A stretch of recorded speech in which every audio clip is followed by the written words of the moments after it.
Thank you. My presentation complements the two who came before because I use TELUS Elevate as a form of assessment. I'm Anouk Rigterink. I'm associate professor at Durham University. This is a context that I used TELUS Elevate in. So it's a course called Political Economy of Development. It's a third-year undergraduate course with 71 students. The final assessment, so where we really want to get to, is to have students write a policy report. Just something that students aren't always used to. There's 5 criteria that I always keep repeating ad nauseum during the course, but like some of these are policy reports should have clear recommendations that should be informed by an analysis of the issue at hand. There should be evidence that the recommendations ought to work, and there should be incentives for those who should implement the recommendations to actually do it. So those are some of the 5 criteria. This year I introduced a new form of assessment. So the policy report used to be 100%. This year I introduced a new form of assessment for 10% of the course's grade, which is engagement with 6 real-world policy report readings. I did it for 3 reasons.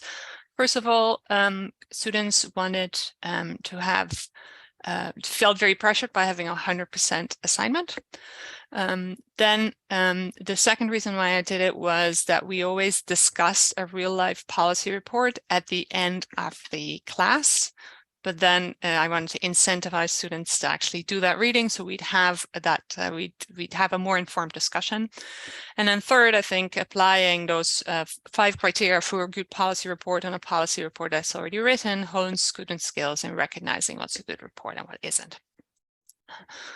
So how to use TELUS as a summative assessment? In my experience, if you want to use it as a summative assessment, you should set very, very clear criteria, because otherwise it's a complete recipe for disaster and a million emails.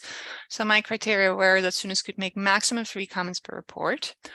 All comments must assess this real-life report on the basis of one of these 5 criteria that are then also the summative assessment criteria. And I made very clear, almost mechanical rules on how it should be scored. So you get 3 marks for each comment that met the criteria. I would even give comments for marks for comments that were submitted up to 7 days late, because otherwise we were worried for a flood of extension requests. But there would be an incentive to do it on time, but you could get 4 marks if you submitted the 3 comments on time. So the maximum score works out to be 78.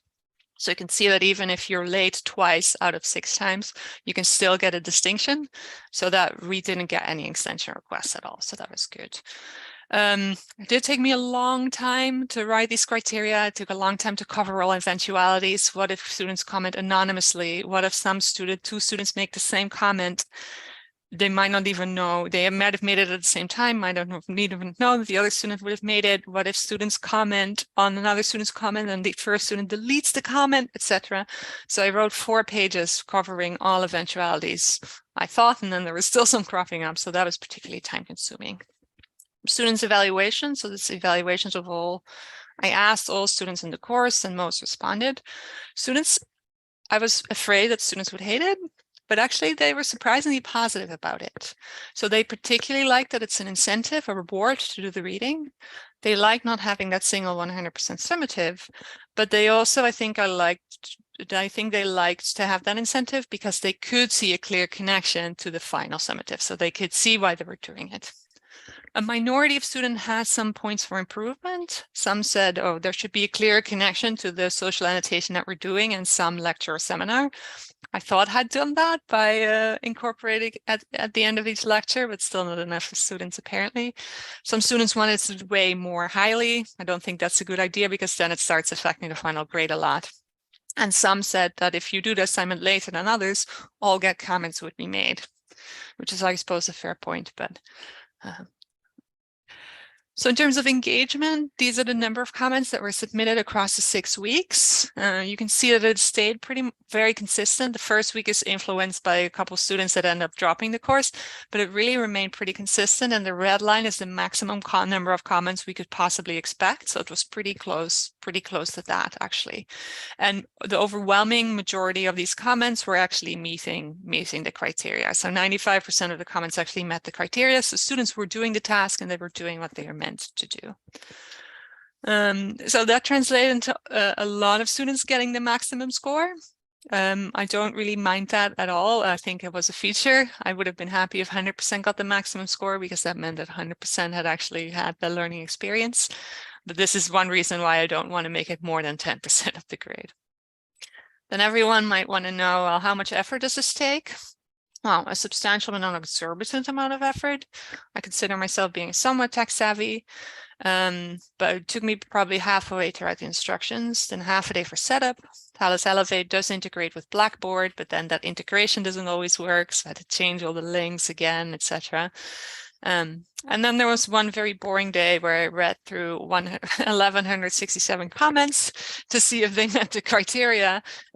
So that was time consuming, but also because I only had to decide, oh, is this a 1 or a 0? Does this meet the criteria or not? That was one day. And then you can download an Excel sheet of all the comments of Thales Elevate.